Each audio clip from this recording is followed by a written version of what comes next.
Alhamdulillah nasta'inuhu wa nastaghfiruh wa na'udzu billah min syururi anfusina may yahdihillahu fala mudilla lahu wa may yudlil fala hadiya lahu. Asyhadu an la ilaha illallah wa asyhadu anna Muhammadar Rasulullah. Allahumma shalli ala Muhammad amma ba'd. Ayyuhal hadirun, qala Allah ta'ala fil Qur'anil Karim, a'udzu billahi minasy syaithanir rajim. Ya ayyuhalladzina amanu taqullaha wal tanzur nafsum ma qaddamat lighad wattaqullaha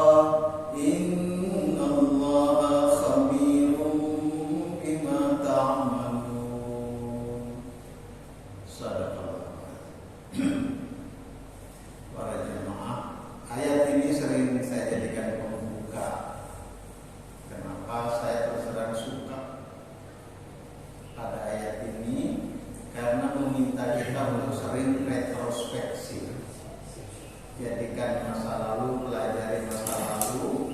Harapannya adalah agar kita bisa jadi lebih baik pada hari yang akan datang, khususnya nanti pada hari yaumul hisab, pada hari perhitungan. Para jamaah, kita akan sebentar lagi insyaallah ketemu dengan Ramadan. Dan insyaallah doa kita yang pingin, yang kalimatnya waballighna Ramadan, sampaikan kami ya Allah pada bulan Ramadan.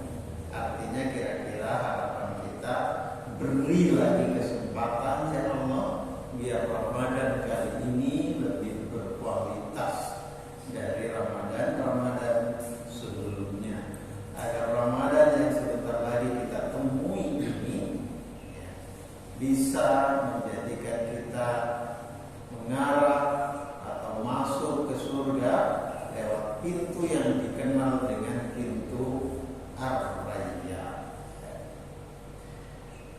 Perintahnya jelas, ya ayyuhalladzina amanu kutiba alaikumus shiyam kama kutiba alal ladzina min qablikum la'allakum tattaqun. Para jamaah, orang lain, menurut saya orang di luar Islam itu kadang lebih memperhatikan ajaran Islam itu dari sisi-sisi kemanfaatan di dunia. Jadi banyak orang-orang non-Muslim itu yang mempelajari ajaran Islam ini, tapi kemudian diteliti,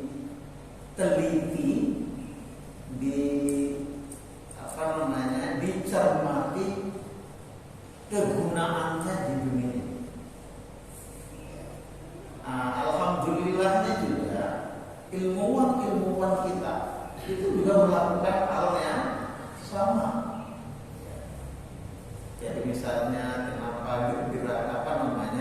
bagaimana gerakan sholat itu ternyata bermakna, berguna untuk kesehatan fisik.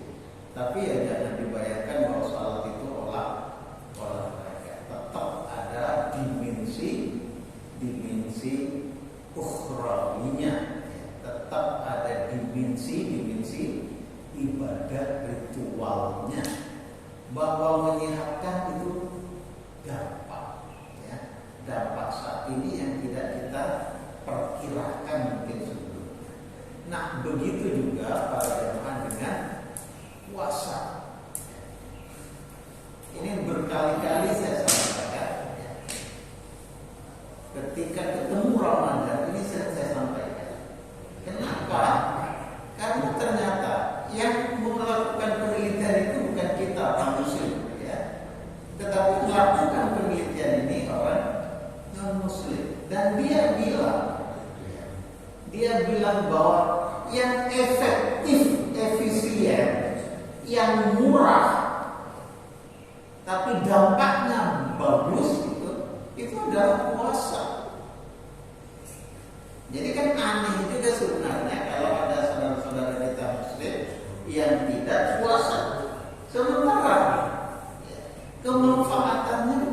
luar biasa. Jadi siapa yang ingin diet, siapa yang ingin gula darahnya turun, siapa yang ingin tekanan darahnya normal, ya puasa. Murah, ya efektif. Jadi kalau kita bicara efisien efektif ya puasa. Itu yang pertama. Kemudian lain lagi dengan yang ini memang diuji cobakan pada binatang. Tapi apa kira-kira kesimpulannya? Puasa itu memanjangkan usia. Lah para jamaah, jadi kira-kira kalau ada kayaknya kan model begini gak ada di sini ya. Jadi kalau ada yang begini, ya, ini cocok. Puasa ini cocok. Oh apa yang ini? Jadi cocok ya puasa ini cocok. Lebih gampang. Nah, tapi para jemaah maksud saya ya biar kualitas puasa kita itu terjaga. Berpuasa itu jangan karena yang tadi itu. Kenapa? Kalau kita tujuan puasanya tadi biar sehat, tujuan puasanya biar biar slim, gitu ya. Kalau itu tujuan puasanya, insya Allah bisa dicapai. Tetapi hati-hati puasanya bisa rusak.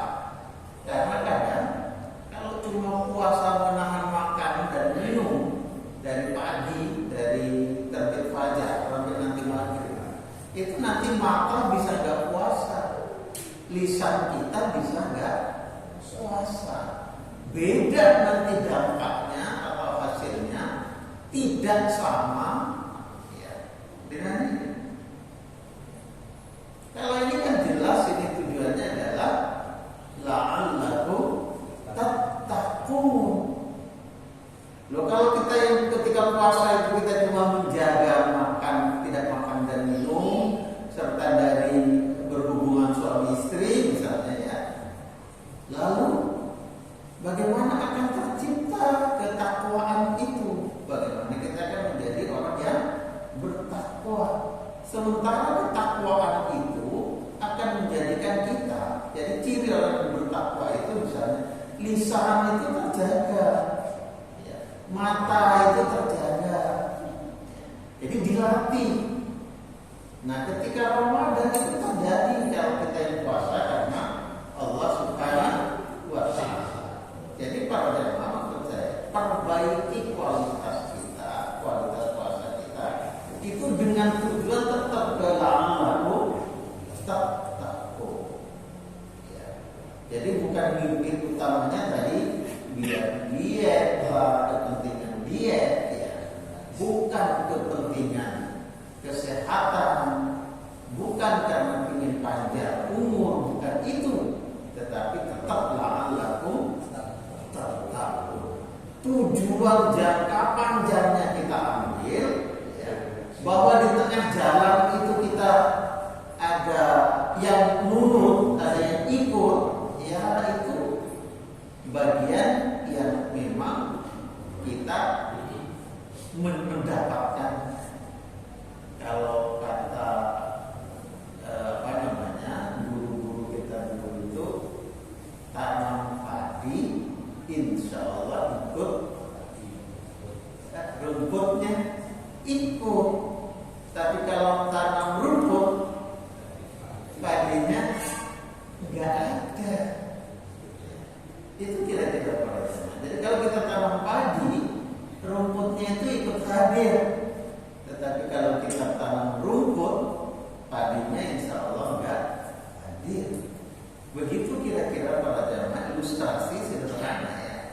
Kalau kita tetap tujuan utama puasanya itu akhirat, tujuan-tujuan dunia itu muncul, itu akan ada, itu akan kita dapatkan. Karena penelitian tadi itu yang diteliti hanya orang nggak makan. Sementara kita itu bukan cuma urusan tidak makan, tapi bagaimana mengendalikan hawa nafsu. Para jemaah bisa membayangkan perang ketika Ramadan pada zaman Nabi itu ada atau terjadi pada saat terjadi perang. Tetapi kaidah peperangan tetap dijaga. Itu Nabi, itu sahabat ketika perang dulu, perang Badar misalnya, itu terjadi pada bulan Ramadan. Jadi Bapak Ibu bisa membayangkan musuh kita itu ya, misalnya ketika dia sudah terpepet, kemudian dia baca syahadat, itu nggak boleh dibunuh. Pernah terjadi dalam satu peperangan, walaupun ini peristiwanya tidak di perang Badar. Jadi orang itu sudah terpepet tuh, udah kalah, pedang sudah jatuh, kira-kira udah siap dibunuh ini. Dia bersyahadat. Orang yang sudah musuh yang sudah pedangnya jatuh bersyahadat, tapi kemudian tetap dibunuh sama orang Muslim ini. Pikirannya karena tadi mengucapkan syahadat itu hanya untuk melindungi agar dirinya tidak dibunuh. Begitu berita ini sampai ke Nabi, kata Nabi, apa kamu sudah buka hati sehingga kamu tahu apa yang terjadi di dalam hati? Jadi harapan yang pribadi ini para jemaah, kembalikan tujuan puasa kita ke arah la'allakum tattaqun. Kita lebih berharap hasil-hasil akhirat ya, biar kita lebih hati-hati. Apa tujuan akhirat itu? Jadi tujuan puasa ya, yang nantinya kita dapatkan atau kita rasakan di akhirat itu. Di sini salah satu hadis yang saya bacakan adalah as-salawatil khamsu wal jum'ah ila jum'ah wa ramadhan ila ramadhan mukaffirat lima bainahunna majtaniba al-kabair. Oke. Jadi ini kita saya terjemahkan bebas ya. Sholat 5 waktu, kemudian sholat Jumat ke Jumat, kemudian Ramadan ke Ramadan, mukaffirat kalau kita bahasakan seperti penutup lima bainahunna, apa yang terjadi di antaranya selama ijtanibat al-kabair, dosa-dosa yang besar. Jadi para jemaah, sholat kita, jadi ada misalnya ya, tadi malam kita sholat isya sampai subuh, melakukan subuh, antara isya dan subuh ini terhapus dosa-dosa kita, dosa-dosa kecil kita. Kemudian dari subuh ini nanti insya Allah ke duhur, kita sholat duhur, jarak atau sholat antara subuh dengan duhur itu nanti dosa-dosa kita selama itu terhapus dengan sholat 5 waktu kita. Tetapi yang kita tahu para jemaah bahwa setipnya pensil itu nggak bisa digunakan untuk menghapus bekasnya ballpoint. Jadi sudah ada ranah-ranah setip-setip yang mesti kita gunakan. Ya. Nah begitulah dengan ibadah kita. Jadi sholat ada 5 waktu menghapus dosa. Berangkat dari rumah ke sini setiap langkah menghapus dosa. Wudhu itu menghapus dosa. Jadi banyak jalan atau peluang-peluang yang akan menjadikan kesalahan atau dosa-dosa kita itu dihapuskan. Jumat ke Jumat berikutnya, puasa Ramadan, nah ini Ramadan yang lalu sampai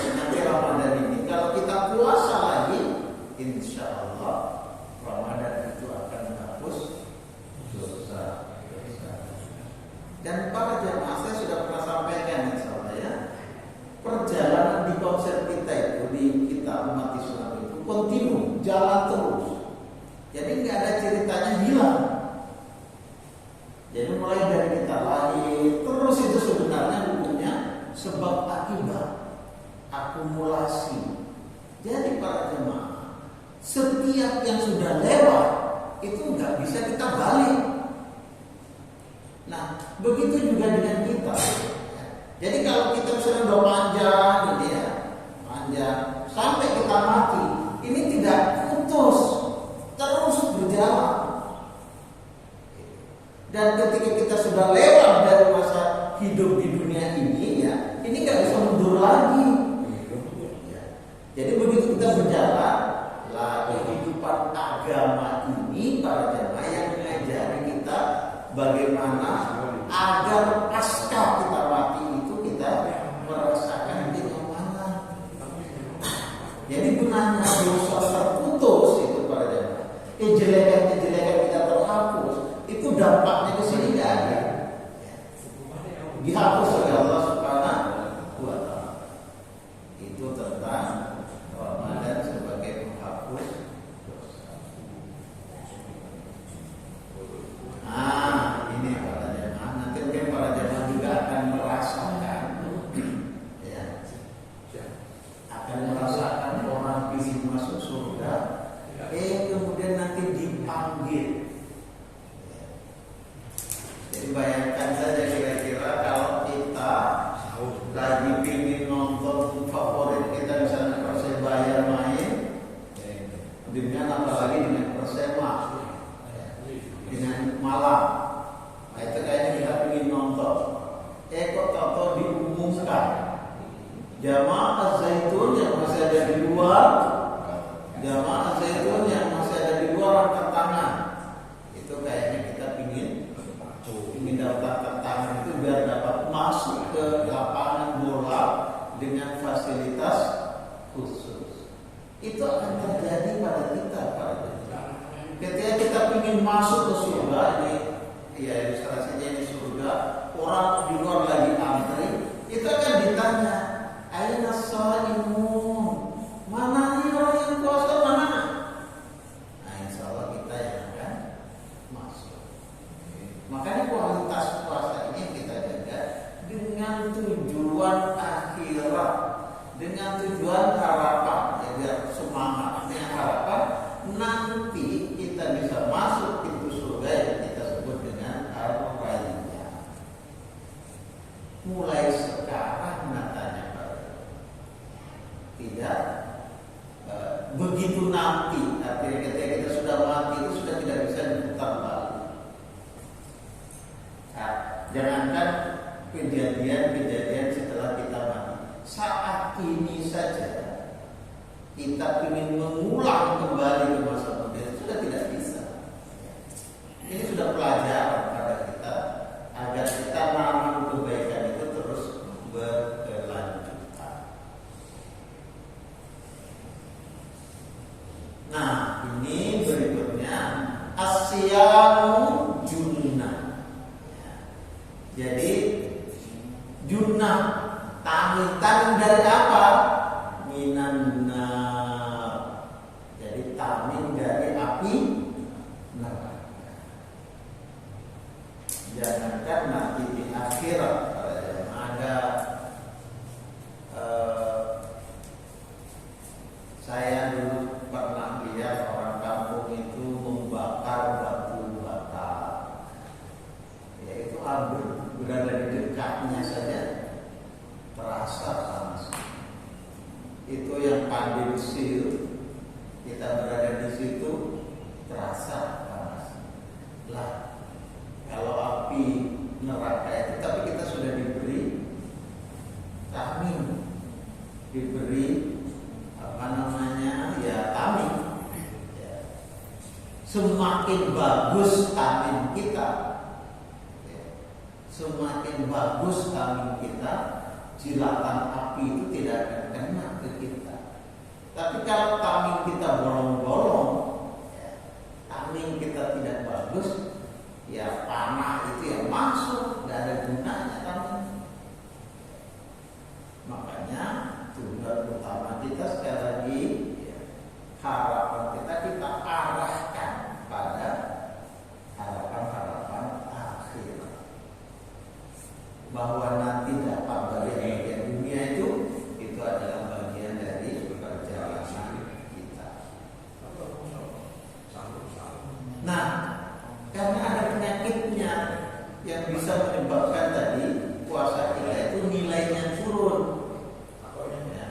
Malam yada' qaula zur wal amal bihi falaisa lillahi hajatun fi ayyada' ta'amahu wa syarabahu.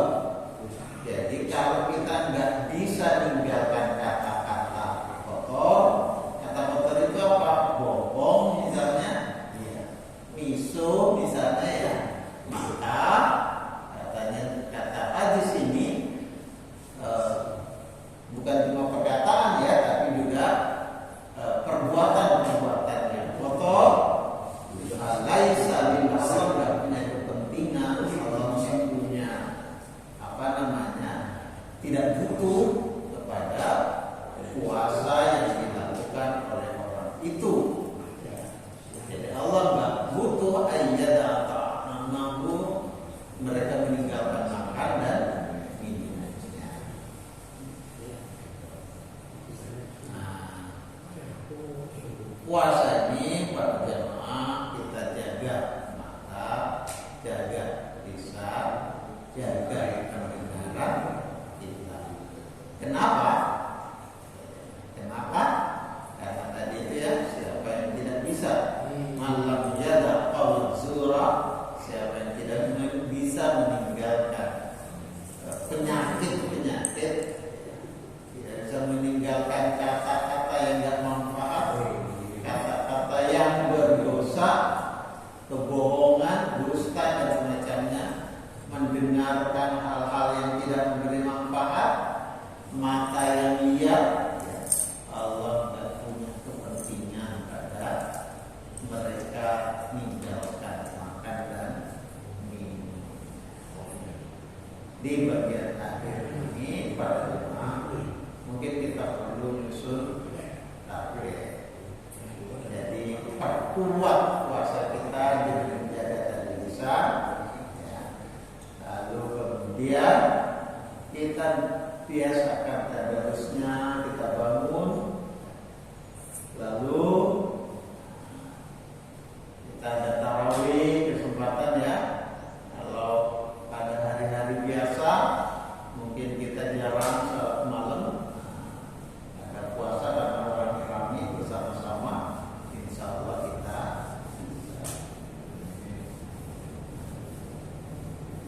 tetap kita infak ya, dengan harapan Allah lipat gandakan semua itu di bulan. Mungkin itu para jemaah yang saya sampaikan. Terima kasih. Maaf atas kurangnya.